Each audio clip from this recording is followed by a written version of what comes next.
Yes, I did stay in bed a little later than normal. But that's okay because it's Saturday. And it's just weird because I'm trying to get myself in that habit of getting up at 5 every morning. And I guess by the rules of the people who know smart things as far as how to take care of your body, I think you're supposed to try to get up the same time every day. I failed, but it's my first day of vacation, and I stayed up past my bedtime, so it's all good. I tell you guys things like this because I don't know if you figure this out or not, is so when you do something and you take a little me time, you know that it's absolutely acceptable and that someone else out there is also taking me time and not apologizing for it. I deserve it. I deserve my sleep and I need my sleep. All right. Anyway, I like today's reading a whole bunch. And after we go through it, I want to tell you what I did last night to keep me up past my bedtime because it was pretty freaking spectacular. Okay. April 25th. Take It Easy, but Not Too Easy by Bob B. See, so I guess that's the difference between me sleeping until 7:30 and midnight or noon or whatever. Anyway, in the early days of recovery, we're so grateful to be alive that we'll do anything, sacrifice anything to change. Then, bit by bit, we may be tempted to slip back into our old ways. Sometimes we make excuses to skip a meeting, or we lose contact with our sponsor. We need daily reminders of how dangerous this kind of thinking could be. Here I am, everybody. I'm your daily reminder. What will we sacrifice in exchange for our recovery? Is recovery worth giving up a social event, overtime at work, a movie, a play, the ballet, a concert, spring cleaning? Although recreation is important, we often wonder what excuses we have used to avoid the daily work of recovery. Without our program of recovery, we had none of those things to sacrifice. None of the things I listed. When we began recovery, we may have had no home, no friends, no family, no job. Now we have a life again. Are you hearing that, people who are trying to make me feel guilty? You can go from having no home and no life and no friends to actually living a life of recovery. Not by people giving it to you, though. I totally digressed. Sorry, folks. Now we have choices. Now we have support from people who accept us as we are and who know the struggles we are facing. Now we have a higher power who will love and support us in the worst trouble. Now this moment, we can choose life over death simply by making a call and sharing our gratitude for a new life, or by asking for the help we need. This is all the power we need today. Today, let me remember all that is good in my life and work to keep at it. Keep it. Work. Work is in that sentence. Yeah, I know. I can't get past this since Thursday. I'm working on it, but I will say when my brother's in his right mind, he will listen to podcasts and give me feedback on them. So if he's listening, I want him to hear I actually am legitimately speaking to him right now. Like, he needs to do the work and he needs to understand there's another side of this if you just do the right thing. So the other part of the reading that I think I've been not doing a good job. As I told you, here I am, trying to work on all kinds of positive stuff, whether it's through the CDs I'm reading or the classes I'm taking online or talking to you or riding my bike, whatever. I keep working. And the reading makes a very good point about all the stuff that I'm working on. Doesn't matter if I'm gambling, essentially. It just doesn't matter. So I will be completely honest. There's a lot of things that I want to do for fun and things that I want to get done. Like, I had to even break down like the days of the week different instructors were teaching Zumba so I can try to make appearances in all their classes, because in my mind, now this is crazy too, and I didn't even expect to go down this road, but in my mind, I'm thinking that these instructors, my friends, people I care about, are thinking that, well, how could Bobby not show up when, we're in quarantine? Everybody should be able to show up in class. So first of all, I'm not that important. They're not thinking that at all. They may miss me if they're used to seeing me in their class, but they're not judging me. They're not thinking about that. That's one of those voices in my head. Like, and don't get me wrong, I know they appreciate when I'm there. I'm just saying that it's not like they're like, oh, my class wasn't a success because Bobby didn't bother to show up. So it's just I just want to point out that, my thinking, it's just crazy thinking. I think this thinking reminds me of when I talk about being transparent about our addictions instead of hiding and being anonymous, that when we talk to people and tell them we're not as important as we think we're going to be. We think we're going to be judged. We think that people might, not be friends with us anymore or just form a different opinion. And as I spoke about in my transparency episode, and I guess I'll probably repeat this over and over again too, because I believe it, as people, we're just not important enough. Like people got their own stuff on their brain. They're not thinking about our actions or behaviors or addictions or anything on that kind of level as a general rule. And I'm not saying people don't think about each other, but I think you know my point. The voices in our head, some that I'm trying to fight as I ramp up on a couple of the projects I'm doing. I have my own voices that are trying to keep me down in a couple ways that I have to keep talking myself out of. And combating the voices and my crankiness this week, that I shared with you, which some parts of me, and I guess this comes from working in corporate America, right? That you try to do what's politically correct, and showing you my ugly sides or my heart may not be politically correct, especially like in an office building, but I have to remind myself too, it's okay to do it here. It's my prerogative, just like it's your prerogative if you're not interested in the fact that I'm human like you and I have bad days too, then you don't have to listen. That could be your prerogative. Anyway, back to I'm crabbier this week than normal. Here's a correlation I want to draw, and this is the same thing that I saw in the reading.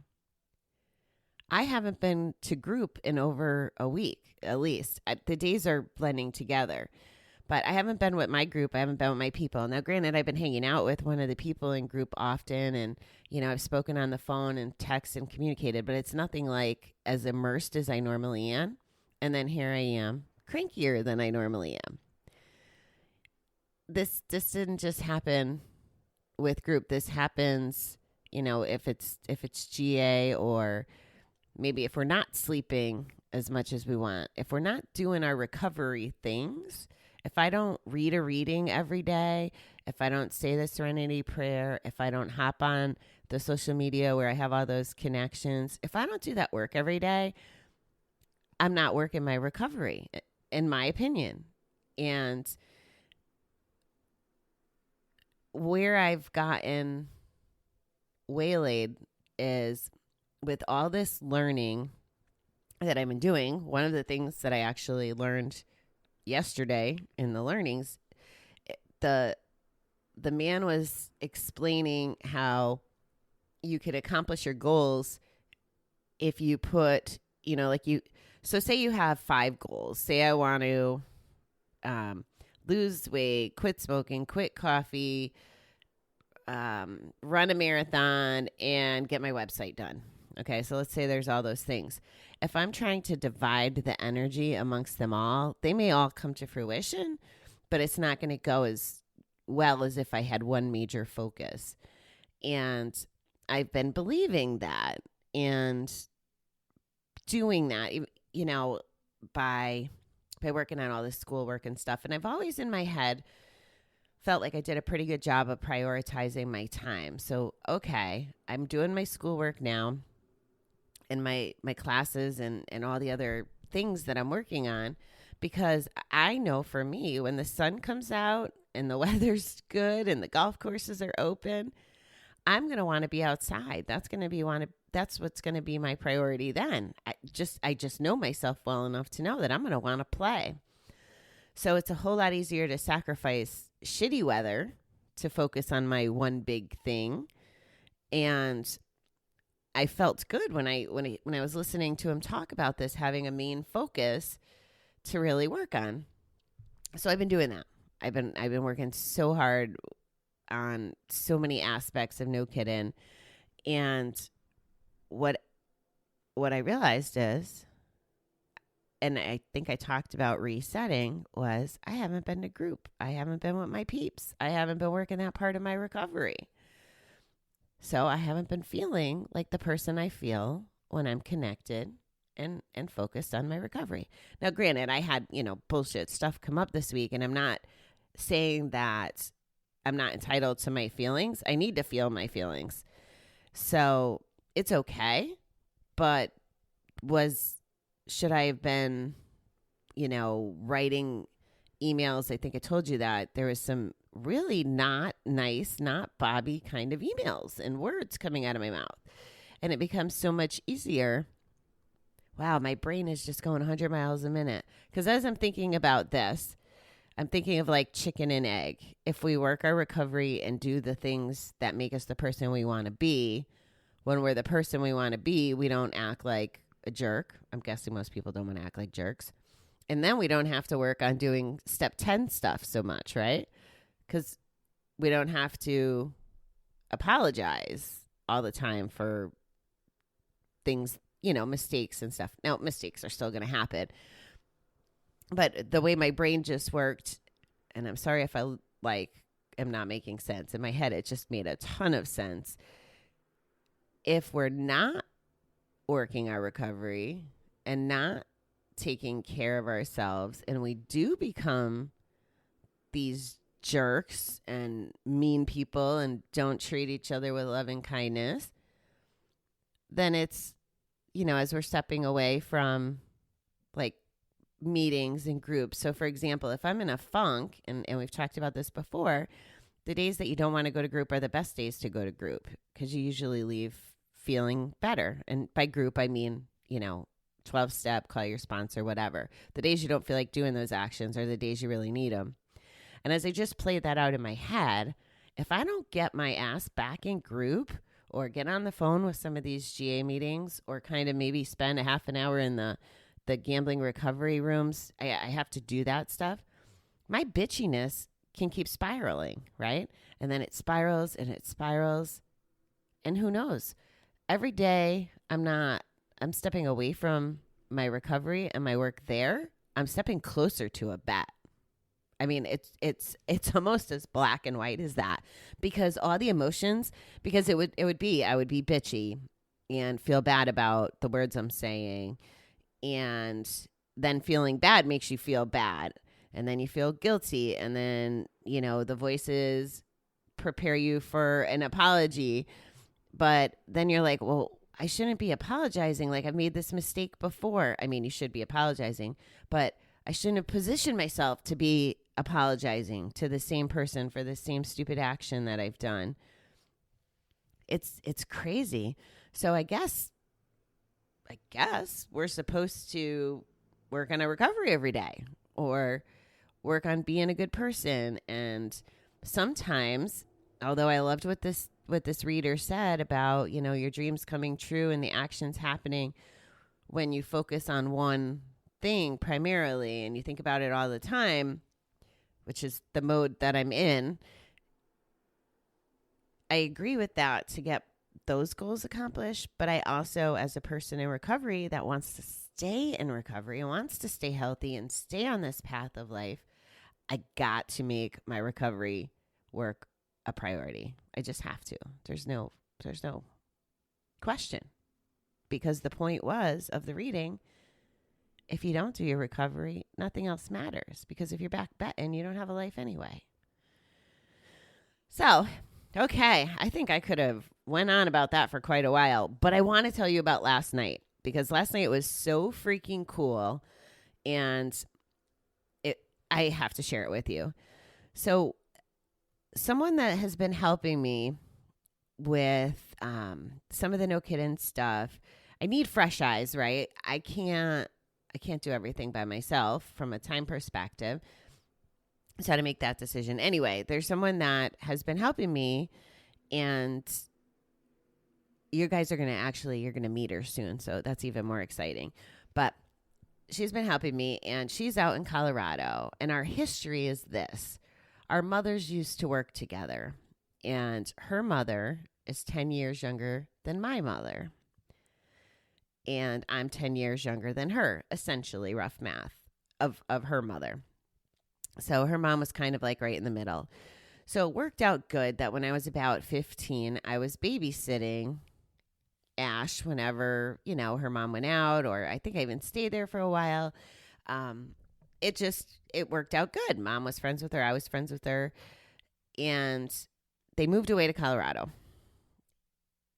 And I get to see them when I go out there. I try to see them as much as possible. I actually think I've done a pretty good job. They've been gone. It's probably close to, I don't even know. It's been a really long time. Well, it's over 20 years because we used to visit. We stopped by when Dave and I were in the truck. So anyway, I've met, I know Ashley and I know her mom. And then I know a really good friend of theirs. So I know 3 people. Well, after Ashley and I got done working last night, she invites me to play this game. And I'm like, okay. And, couple things happened. Yeah, we're gonna go full blown today. So she goes, well, we had to set up our appointment early because she had something going on at 6:00. And I was like, okay. And she didn't really tell me what it was. And she knows that I've been working on not drinking. So I'm thinking, they're having like a Friday night happy hour or whatever. Well, that wasn't the case. And I love this, and I love her for being so mindful and transparent yesterday. Their thing at 6:00, what they do is they get on as a group in Zoom, her mom and this friend that I've met before, and about a half a dozen other people, and they do activities. And they're doing activities maybe on their phone, but also on Zoom together. And she goes, well, I didn't really want to tell you, but we're going to play bingo at 6:00. And so Ash and I have only been working together a few weeks, and she's familiar with addiction, but I don't know that she's ever really thought about gambling addiction the way that I'm asking her to now. And we end up playing this amazing game. So there's so many points. It's so exciting. So I had an amazing time is the first thing that came out of this adventure. Like I said, I met one lady 20 years ago. I know 2 people pretty intimately, and the rest are strangers. And we just had a fantastic time.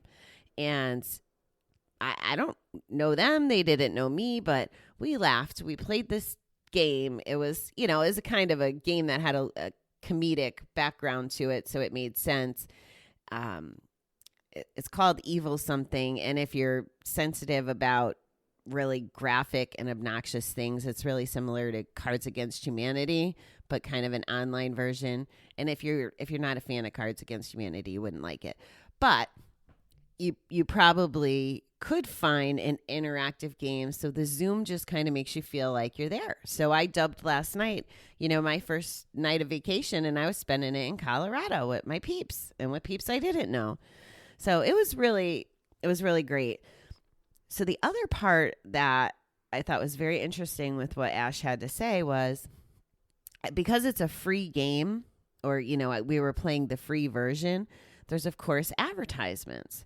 So this is a card game, essentially, because of the way it's set up. But, not related like cards with aces and all that.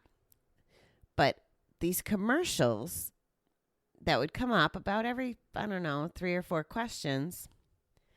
The casino, video games, slots, a poker table. And I'm watching, and and I'm clicking off of them. And it's just, another reminder that it's everywhere. And it doesn't it doesn't feel like it's doing any harm when it's just a commercial. You just think, oh, they're just trying to get me to play a new game. That's what advertisers do. They promote their products. And it's crazy. And Ashley texted me afterwards and she goes, I cannot believe the way they target the gamblers. And I'm not out here to try to call everybody an addict or take away the good fun, because there is responsible gaming. But since this is legit scientific, impacting your brain and the neural pathways and all the things that it does to us physiologically, we really are being targeted. Everybody's being targeted because there's money in it. And it's everywhere in a way. I called it kind of invisible in my speech or blending in gambling, because it's just part of the day-to-day, which I think we talked about in the first or second episode, the extreme that it's just in there every day to day.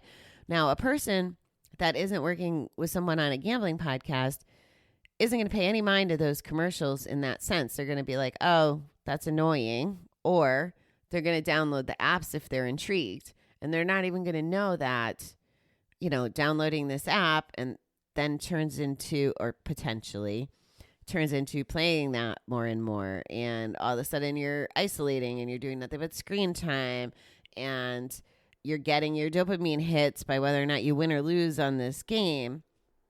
And I'm not saying this from a place of judgment, but I have family members that they play something. It must be a slot machine game. They try to keep it a little secret from me, which is cute. They're being respectful and mindful. And you have to go back every hour. Oh, I'm lying. They did used to do the slot machine thing or whatever that was. Now they do a solitaire game. So it's a card game, but you still have to check in every hour to get your coins or your whatever. And even the game we were playing last night, I guess if you play it, you could do that too. If you go back every hour to retrieve your prize, right? You got to claim your free tokens or your free card. And I know I'm going off on so many tangents this morning, but a lot of things happened, I guess, in the last 12 hours. So think about that. They're training you to turn on your device or to check into their arena once an hour to collect a bonus or once a day to collect a bonus. That kind of reminds me a lot of the casino mailings that used to be in my mailbox. And they would do a month at a time. And they would show you all the different events and all the different freebies for you. It's free cash night this night. We're going to yell out names and call the lucky people. And they'd build up things so you'd try to be there all weekend because you think you're going to win the one big grand prize, even though you're losing the value of that grand prize and the amount of hours you sit there waiting to play by their rules. But they keep you coming back.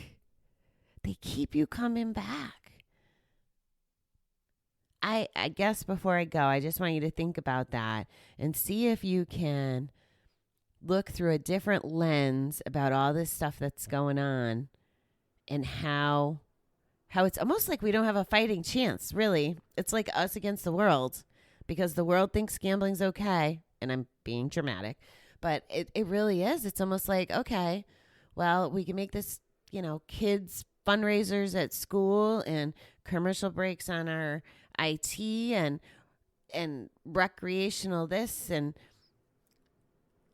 I go back to the McDonald's and the Dunkin' Donuts and the car dealerships who send you the scratch off for this % off, or even Southwest, they'll offer you a discount on points every once in a while.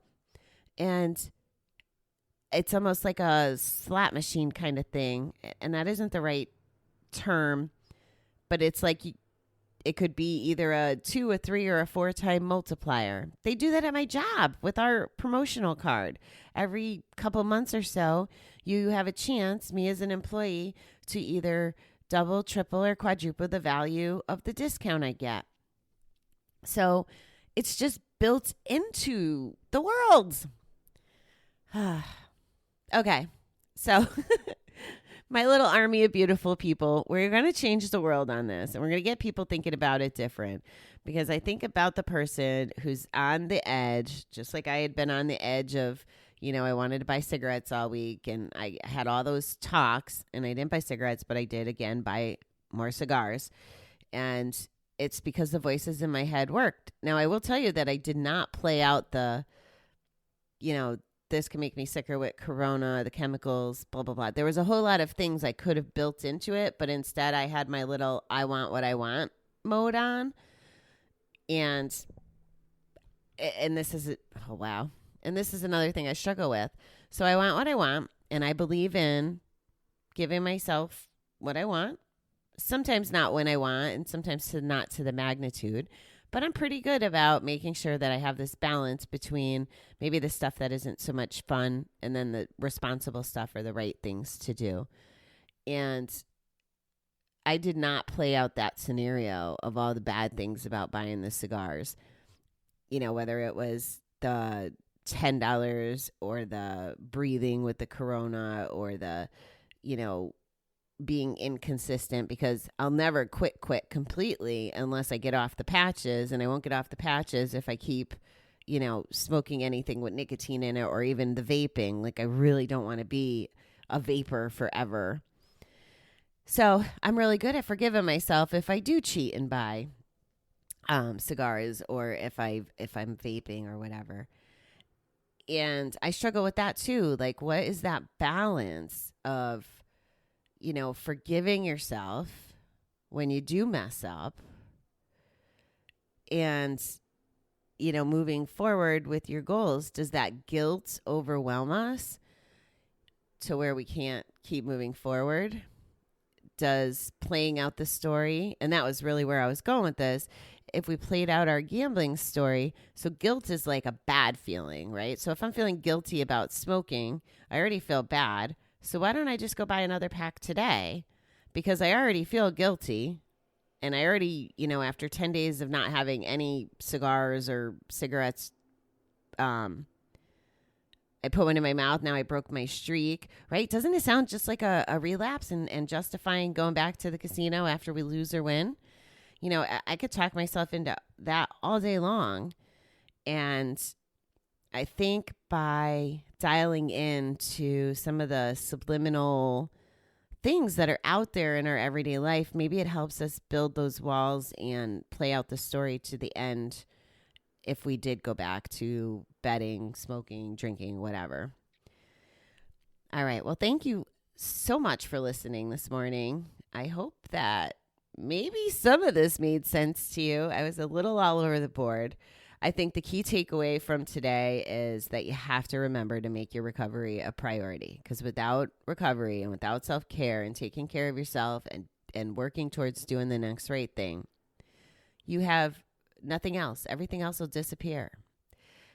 Your job, your house, your life, your wife, your dog, all that stuff just goes away when you're not doing the right things. Could go away. I'll work on my verbs, but it's scary. It's scary. Anyway, maybe look up a game you can play, set up a party, a virtual party like we had last night. Enjoy your Saturday.